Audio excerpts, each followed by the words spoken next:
Hello, my name is Cornell. I'm from the University of North Texas. I'm one of the lead developers of Bugcatcher, and I'm here to go over essentially problem management, which is available to the administrator side. And keep in mind, this is only after you create a manager account, which you have to have a password for.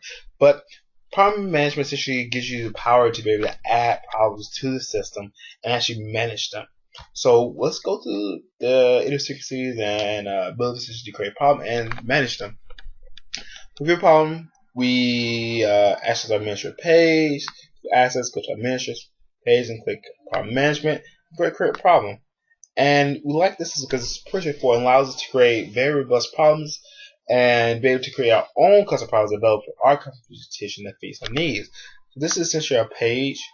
We have several fields that we are able to fill in, and might seem complicated, but once you get used to it, I think it all makes sense and follow usefulness, and we go through it one by one. So, select competition, which essentially means what competition involved for our fire problem.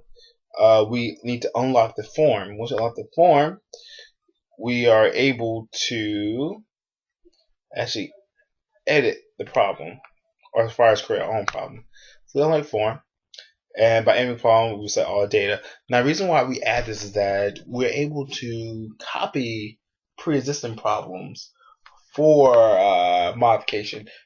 So let's keep that in mind.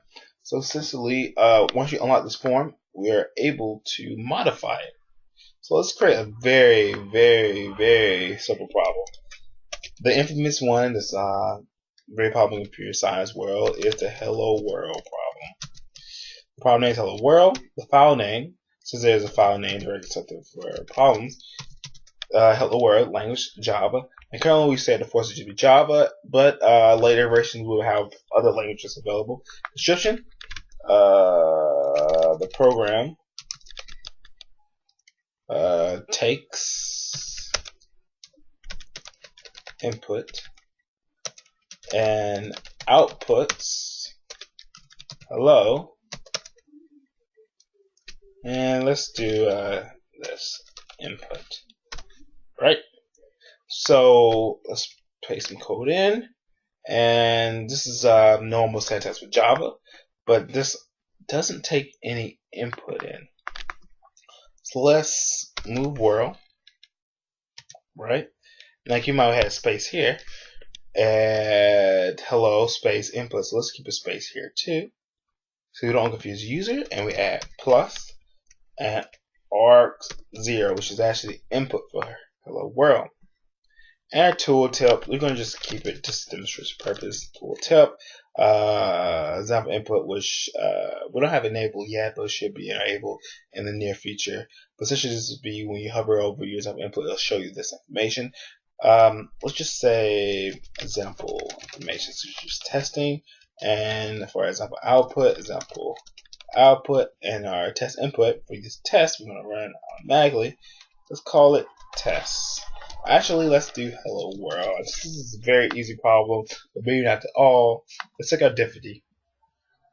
Easy, right? So pretty easy problem. Let's submit the code. Now, when we submit the code, we don't actually submit it directly to the system. We're going to do some modifications to it. So, submit the code, and we get some information. So, compile code. No, because we didn't compile the system yet. But did we create a file? Yes. Create a file. Our test input was world, and test output was hello world. So we click OK, and this box highlights. This one's dimmed in again.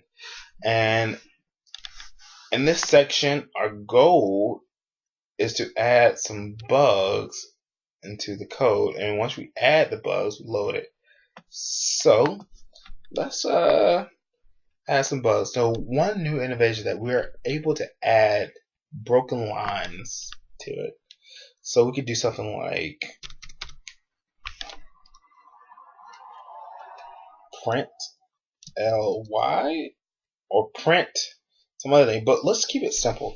Let's keep valid syntax, although you are available to add invalid syntax. And let's say hello Actually, let's say by and some argument. Let's load this. So by world, sorry, here, our correct input is hello world. So now we need to validate the bugs. So whenever we finish adjusting this, this will highlight the current test input and output that we want to test. You should only start testing after you get finished with adding new bugs. And keep in mind, it highlights this line red because it's a bug. Now we are able to skip the bug. So essentially, if it's not supposed to be a bug, we can skip it. But we don't recommend skipping bugs if you send a bug unless you maybe just maybe move space or something.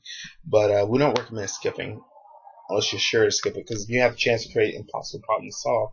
But we need to validate this bug, and by validating the bug, we want to test some input that we know what output is going to yield. So this is pretty easy. Whatever input we enter is going to be bad. So let's do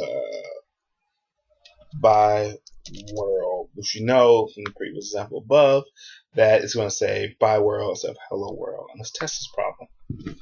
So when we test this problem, it says bugs found. Click next bug. Now this is our last bug, so we are essentially done, and this changes to upload problem. So that's basically how we can create new problems.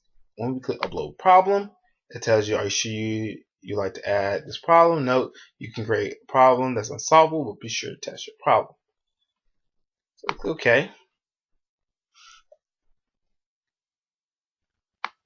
And we should modify this to be more direct, but currently it's a system alert, but we will change that later on.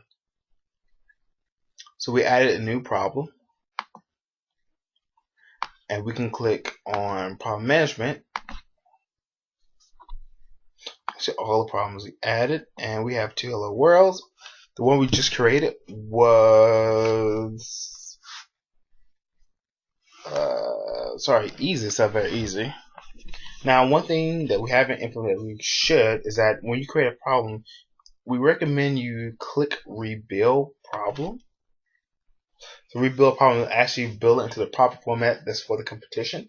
I recommend you doing that at the end of the problem you create. So we click rebuild.